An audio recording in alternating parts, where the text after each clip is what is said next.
नाजरीन, हम हर हफ्ते आपके लिए लाते हैं माहौलियात पर मबनी हमारा प्रोग्राम माहौलियात और हम,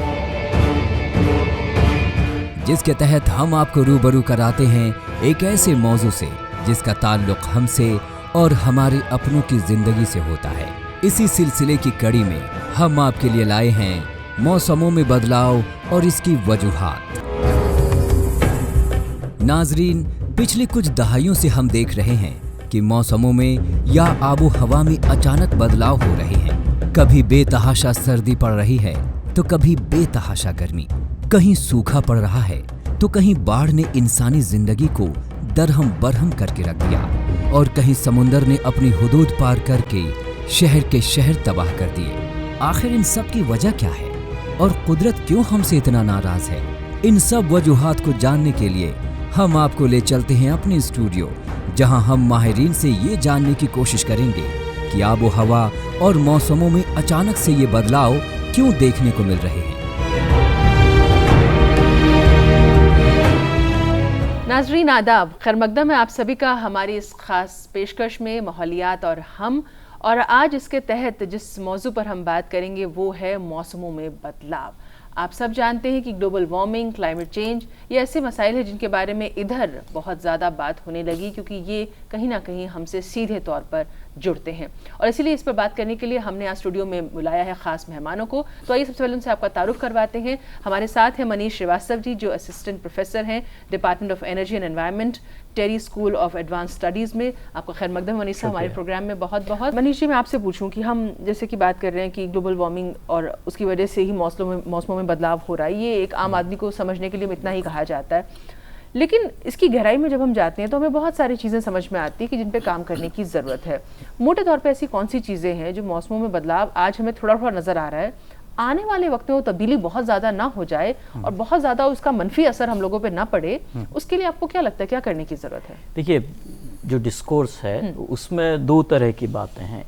एक तो ये कि वो सारी चीज़ें जिनकी वजह से तापमान बढ़ रहा है उन चीज़ों को कंट्रोल किया जाए, उन चीज़ों पर कम किया जाए। जिनमें सबसे पहली चीज़ आती है कि जो भी फॉसिल फ्यूल्स का इस्तेमाल होता है, कोयले का, तेल का, उसकी खपत में हम कैसे कमी कर सकते हैं ताकि ग्रीन हाउस गैसेस जो इससे एमिट होती हैं, और भी दूसरी एक्टिविटीज़ हैं। एग्रीकल्चर की बात हो रही थी, खेती की, तो खेती से भी जैसे मीथेन उत्सर्जित होती है खासकर पैडी के प्रोडक्शन में, या पशुपालन की बात थी तो जो एंटेरिक फर्मेंटेशन होता है उससे भी मीथेन आती है। तो आप उन चीज़ों को कैसे मैनेज करें, कैसे कम करें, ये चीज़ वापस जुड़ती है जो विकास की, तरक्की की जो इमेजिनेशन है उससे, कि जो पश्चिमी देश हैं वो सारे के सारे कोयले और तेल के दम पर उनका विकास हुआ है। जो इस औद्योगिकरण को हम लोग देख रहे हैं वो सारा उसकी दम पर हुआ है। तो क्या हम उस ऊर्जा के स्रोत को बदल सकते हैं या उस ऊर्जा को कुछ बेहतर और जिसे कहते हैं एफिशिएंट तरीके से यूज़ कर सकते हैं? वो एक चीज़ है। तो जिसमें बात होती है कि आप कैसे सोलर एनर्जी का, विंड का इस्तेमाल करें, और भी दूसरे टाइडल वेव्स की जो एनर्जीज हैं उन सब की बात उसमें होती है। लेकिन इसकी एक दूसरी साइड जो है कि इतना सब करने के बाद भी हम जिस पॉइंट पर आ गए हैं, जैसा मैंने कहा कि टेम्परेचर 1 डिग्री तो ऑलरेडी बढ़ चुका है, तो उससे कुछ ना कुछ असर तो होने ही होने हैं। और जब तक आप अगर मान लीजिए फॉसिल फ्यूल से शिफ्ट कर भी गए तो अगले 20-25 साल में, जो कि बहुत ही मुश्किल लग रहा है, आपने शायद खबरें पढ़ी हों कि अभी जो अंतर्राष्ट्रीय नेगोशिएशंस चल रहे थे स्पेन में, वो कितने बुरी तरीके से नाकामयाब हुए। तो उसके हालात बहुत अच्छे नज़र नहीं आ रहे हैं।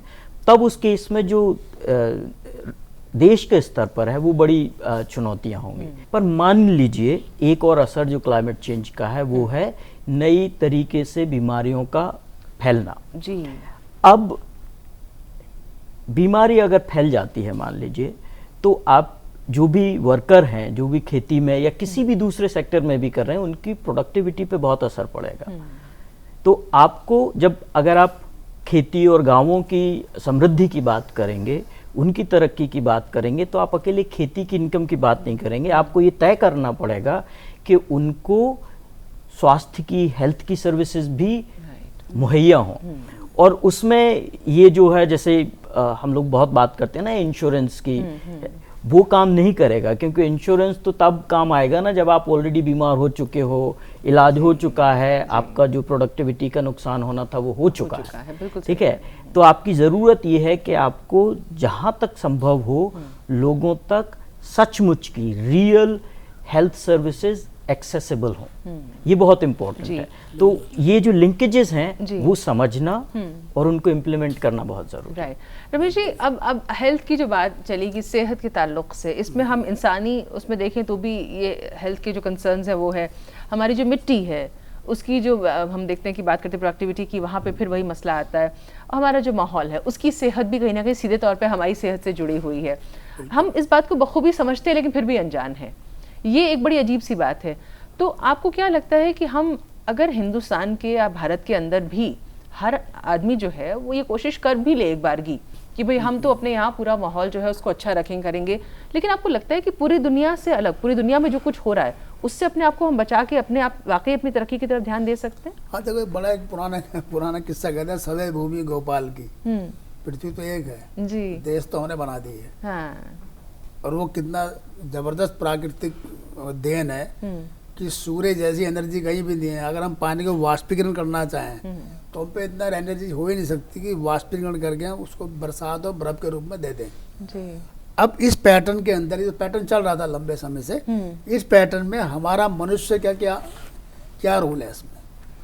प्राकृतिक जो एक प्रक्रिया चल रही थी उसमें मनुष्य के आने के बाद, खासतौर पे 18वीं 19वीं और 20वीं शताब्दी के बाद जो फर्क पड़ा है, तो उसका एक बहुत बड़ा रोल है। जैसे आप बोले थे खेती के बारे में, शामली जी बोल रही थी कि पहले जो खेती करते थे लोग, मैं उत्तराखंड की बात करता हूँ, उसमें खेत दर खेत खेती करते थे लोग। चावल के कई किस्म, कभी यहाँ ये चावल है, वहाँ दूसरा चावल है, यहाँ तीसरे किस्म की खेती है। उनको पूरा ज्ञान था उस चीज़ का, लंबे समय रहा उनको। और वो कुछ समय खेत छोड़ते भी थे क्योंकि सामूहिक खेती थी जी। तो वो चीज़ें अब एकदम वैसी आ जाएंगी, वो संभव नहीं है। लेकिन वहाँ कहीं ना कहीं से हमें उसको समझना पड़ेगा कि जो पहले होता था हम कितना उसको दोबारा से है जी, नए संदर्भ में जोड़ के, और खेती के साथ जो आपने स्वास्थ्य की बात बोली, क्योंकि मैं स्वास्थ्य के क्षेत्र में भी बड़े लंबे समय से काम कर रहा हूँ, तो फसल कम होने से, फसल के पैटर्न बदलने से पहले हर घर में शहद हुआ करता था, अब नहीं है जी। और खाने पीने की जो जहाँ हम काम करते हैं संतरा बहुत था वहाँ पर। इस 15 सालों में संतरा कम हो गया, खुमैनी कम हो गई। तो ये चीज़ें बड़ी सोचने की बात है। और एग्रीकल्चर यूनिवर्सिटी जो काम कर रही हैं, हम सबको साथ मिलके आना पड़ेगा। तो लेकिन रमेश जी, इसी बात को थोड़ा सा आगे बढ़ाएं तो मौसमों में जो बदलाव हो रहा है, जो तब्दीली हो रही है, जानवरों के ताल्लुक से भी अगर बात की जाए और इंसानों की भी, और मैं फसलों को भी थोड़ा जोड़ना चाहूंगी क्योंकि उसमें सीधा असर पड़ता है इस चीज़ का, तो क्या आप देख रहे हैं किस तरह की तब्दीली आ रही है, किस तरह के असरात देखने में आ रहे हैं? कुछ साल पहले हमने खबर पड़ी थी कि साइबेरियन जो बियर होता है, भालू होता है, वो बर्फ नहीं पड़ी तो हाइबरनेशन पर नहीं जा पाया। कुछ साल पहले की बात है, ये बहुत बड़ी घटना थी।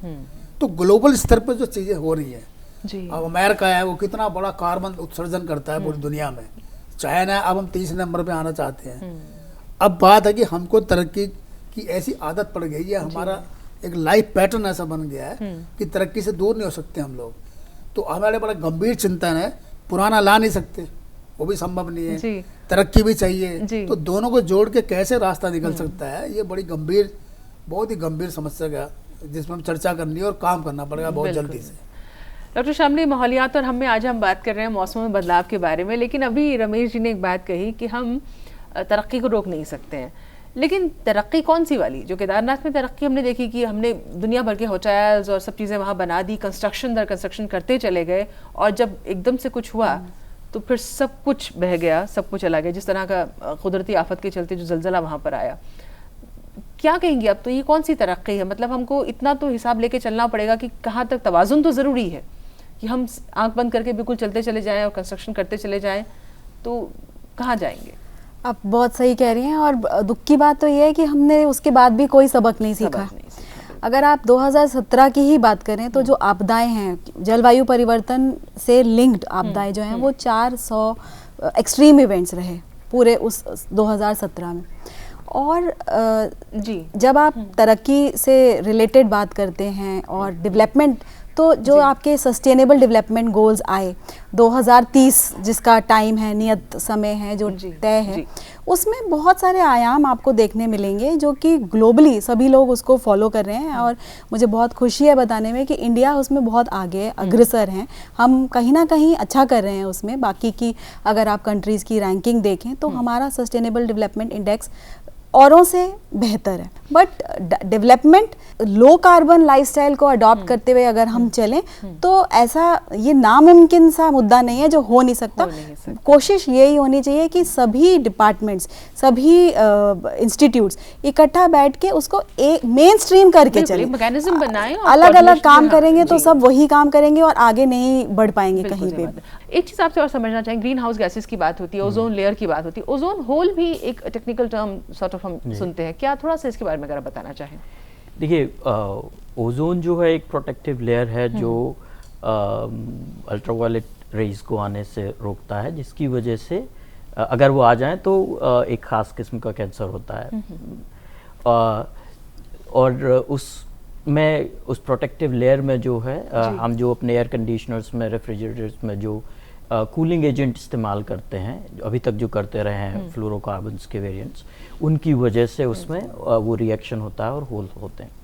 तो ये सारे एलिमेंट्स जो हैं वो भी जो है ग्लोबल वार्मिंग में कंट्रीब्यूट करते हैं। वो भी ग्रीन हाउस गैसेस हैं, उनका जो वार्मिंग पोटेंशियल है वो कंसिडरेबल है। तो लिंक ऐसा नहीं है कि ओजोन डिप्लीशन की वजह से क्लाइमेट चेंज हो रहा है, लेकिन जो दोनों के कॉजेज हैं वो सेम है। रमेश जी, अब ये बात बड़ी अजीबोगरीब सी लगती है। मतलब हम कहते हैं कि तामीर और तरक्की ज़रूरी है, आदमी बना ही आगे बढ़ने के लिए है। फिर हम जब बात करते हैं कि यहाँ पे जो रिसोर्सेज हैं उनमें हम देखते हैं कि अब डे बाय डे गैजेट्स जो हैं, फैसिलिटीज़ जो हैं वो बढ़ते चले जा रहे हैं। हमें पहले घर में कूलर से भी काम चल जाता रहा, पंखे से भी चल जाता रहा, मिट्टी के घर होते थे तो ठंडक वैसे ही आ जाया करती थी। अब हमें एसी में भी, उसमें भी हम देखते हैं हर बार नया ना कुछ ऐड ऑन होते जा रहा है। हम अपनी गाड़ियों में जाते हैं, वहाँ भी हमें बेस्ट टू बेस्ट क्वालिटी चीज़ें चाहिए होते हैं। फिर सेल फोन्स हैं, गैजेट्स और तरह के हैं। तो हम कहाँ तक आगे रोक पाएंगे इस तरह से, जिस तरह से मौसमों में बदलाव की बात हम कर रहे हैं? दोनों में कहीं ना कहीं एक आपस में, जैसे हम हिंदी में कहते हैं कि तारतम्य होना चाहिए, एक बैलेंस, एक तवाजुन चाहिए।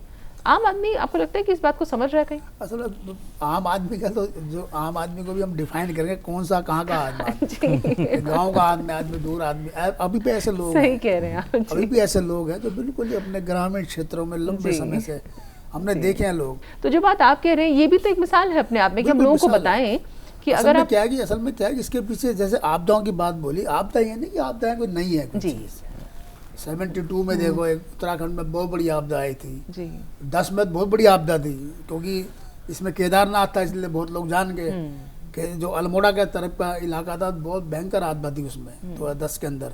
हर साल आपदाएं होती हैं, लेकिन मनुष्य का इसमें जो एक आना और उसकी तरक्की के साथ जो आपदाओं का लिंक है, आपदाएं तो अब इसको ऐसा माने, मैं तो आपदाएं वाला शब्द अजीब लगता है।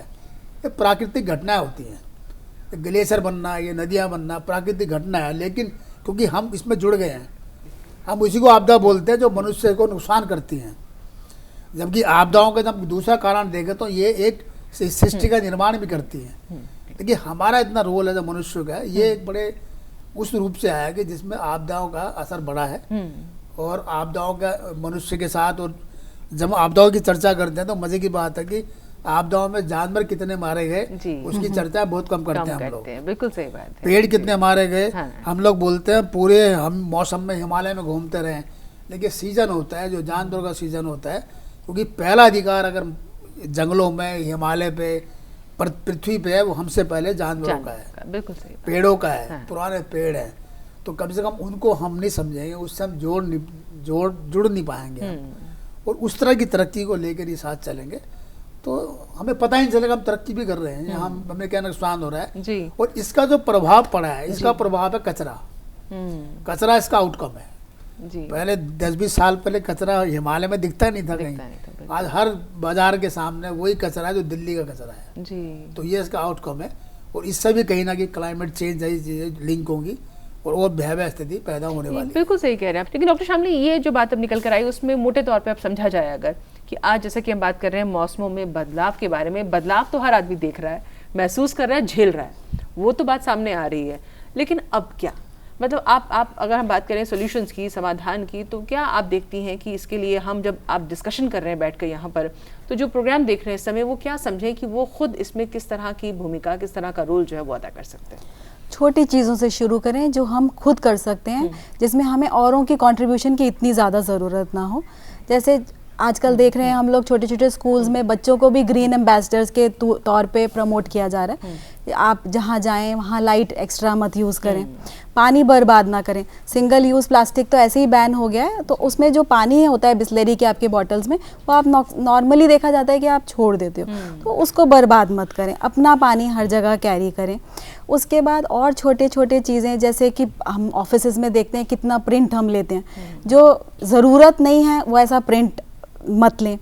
आपने देखा होगा स्टैंड बाय मोड पे भी हम अपने साथ बहुत सारे आजकल गैजेट्स यूज़ करते हैं, उसमें भी रिसर्च है, स्टडी है कि बहुत ज़्यादा बिजली इस्तेमाल होती है, तो उसको बंद ज़ाया हो रही है। और आपकी जो स्टैंडर्ड्स हैं BE bureau of energy efficiency, वो रेटेड सामान लें, 5 स्टार रेटेड। वो एक बार ही ज़रूर महंगा होगा, बट अगर आप उसका लॉन्गर रन में देखेंगे तो जो उपभोक्ता है उसी को उसका फ़ायदा होगा और सेव होगा और आप उसको ढंग से उसको यूज़ कर सकते हैं।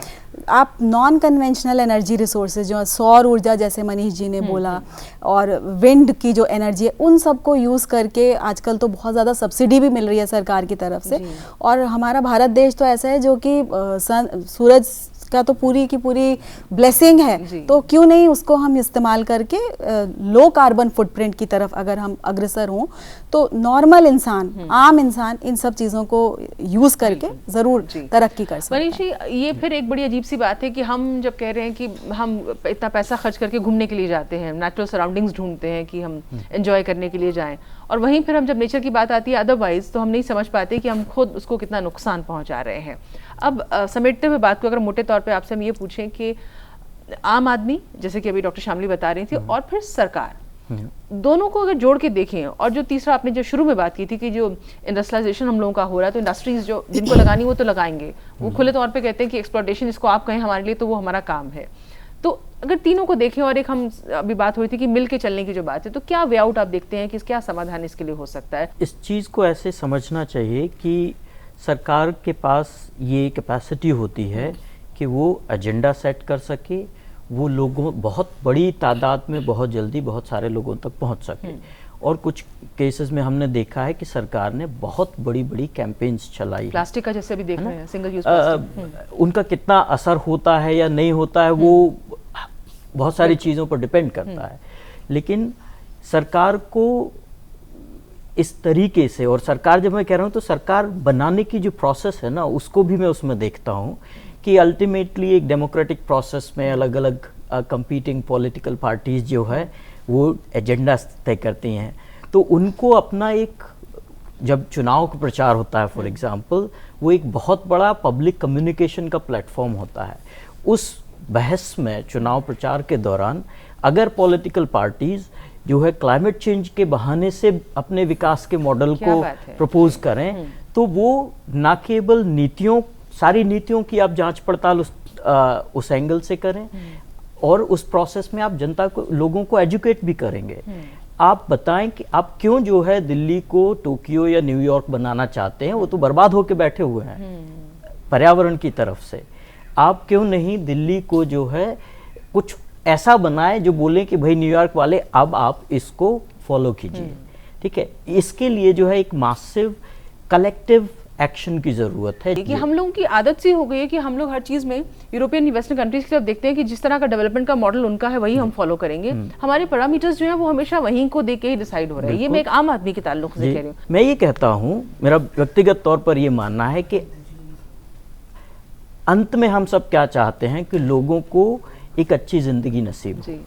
तो अच्छी जिंदगी का मतलब है खाना हो, रोजगार हो, सेहत हो, घर हो, कपड़ा हो, है ना, और थोड़ा सा एंटरटेनमेंट भी हो। अब आप फोकस उन चीजों पर कीजिए, उससे वो सारी इकोनॉमिक एक्टिविटीज हैं, उनको आप देखिए कि कैसे आप लोकल तरीके से आप कैसे जो है एनवायरमेंटल फ्रेंडली तरीके से उन सारी चीज़ों को कर सकते हैं, और उसका जो भी आउटकम हो वो ग्रोथ में एग्रीगेट होता रहे। हम क्यों इस चीज़ पर इतनी परेशानी करें कि भाई 8% है, 7% है, इस पर लगे कि भाई हमारा बढ़ रहा है, घट रहा है। वो एक इंडिकेटर है, इम्पोर्टेंट है। रमेश जी, मैं आपसे अगर मैं बात को समेटते हुए पूछना चाहूँ कि हम अब जो बात होगी, अभी डॉक्टर शामली ने जिस तरह से कहा आम आदमी की बात, मनीष जी ने कहा सरकार की बात, फिर हम दूसरी कंट्रीज़, वेस्टर्न कंट्रीज़ की बात करें, वहाँ पे फिर मसला जो है फैलता चला जाता है। अल्टीमेटली हम सोल्यूशन की तरफ आएंगे तो उसको हमें ज़रूरत है कि फोकस करें। आपसे बहुत ही मुख्तसर उसमें जानना चाहेंगे कि अब अगर हम बात को समेट रहे हैं पूरी तरह से कि मौसमों में बदलाव जो है वो तो हम सब देख रहे हैं, लेकिन इसको रोक कैसे सकते हैं, थाम कैसे सकते हैं, तो क्या कहेंगे आप?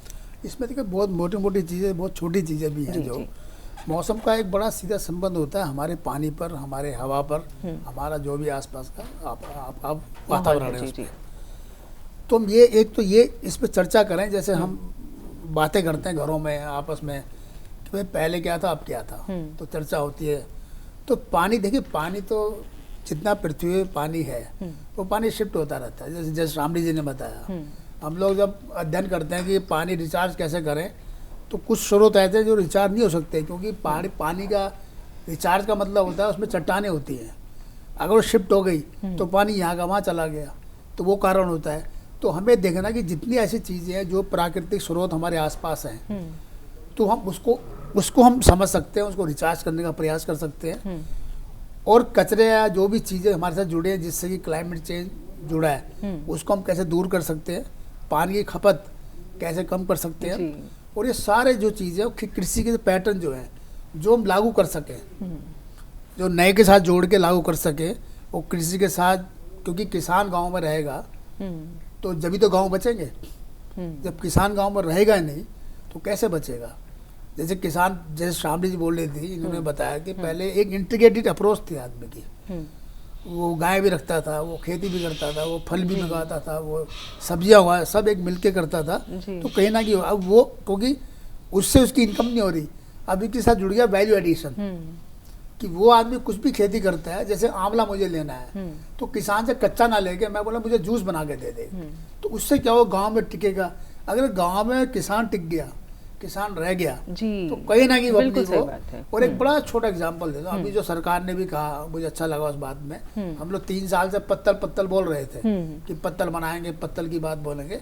तो अभी मैं देख रहा हूँ कि जब ये बैन हो गया कि थर्माकोल में रहा ये, तो पत्तल याद आ गया। पत्तल एक बहुत बड़ा एक गेम चेंजर कैसे हो सकता है। जब हमने बात कहनी शुरू की अपने दोस्तों के बीच में, तो लोग हंसते थे, पत्तल क्या है, पत्तल का क्या है। मैं कहा पत्तल क्या मतलब है, हमें पेड़ तो लगाना है, हमें 1000 पत्तल चाहिए, कल 10,000 चाहिए, तो पेड़ लगाते जाओ। तो 2 काम हो गए, 3 काम हो गए, पेड़ लग गया, पत्तल बन गया, पत्तल की खाद बन गई, और वेस्ट पानी बच गया, वेस्ट कुछ नहीं हुआ, पर्यावरण का नुकसान कम हो गया। और ये मॉडल जो है ये आदमी ने लंबे समय से इसको अडॉप्ट किया और सीखा, और हमने जाना उसको। रमेश जी, हम जानते हैं आपसे जब भी बात होती है तो वो हमें भी लगता है कि हम आपसे और जानते जाएं, सुनते चले जाएं, लेकिन हमारी भी अपनी मजबूरियां हैं, क्योंकि वक्त जो है वो इतनी इजाज़त हमें दे रहा है। तो हम अपने मेहमानों का शुक्रिया अदा करना चाहेंगे, लेकिन उससे पहले एक शेर मुझे याद आ रहा है कृष्ण बिहारी नूर का। वो कहते हैं, गम मेरे साथ साथ बहुत दूर तक गए, गम मेरे साथ साथ बहुत दूर तक गए, मुझ में थकन ना पाई तो बेचारे थक गए। तो हमें जो मौसमियाती तब्दीली है उसको थकाना है, हमें खुद नहीं थकना है, लेकिन जो हमारी रफ्तार है कहीं ना कहीं उस पर भी हमें ध्यान देने की ज़रूरत है। उस पर थोड़ा गौर करें कि बढ़ना बहुत ज़रूरी है, जैसे हमारे सभी मेहमानों ने कहा, लेकिन किस तरह से बढ़ रहे हैं और किस जानिब हम बढ़ रहे हैं, सोचने की ज़रूरत सिर्फ ये है। डॉक्टर शामली, मनीष जी, रमेश जी, बहुत बहुत शुक्रिया आप तीनों मेहमानों का। वाकई आज हमें लगता है कि हमारे जो नाज़रीन हैं उनको बहुत अच्छी मालूमात हुई होगी आज जब हमने बात की मौसमों में बदलाव के बारे में। और नाज़रीन, आप सबका भी हम बहुत बहुत शुक्रिया अदा करना चाहेंगे इस प्रोग्राम को देखने के लिए। फ़िलहाल हमें हमारी पूरी टीम के साथ दीजिए इजाज़त। आदाब।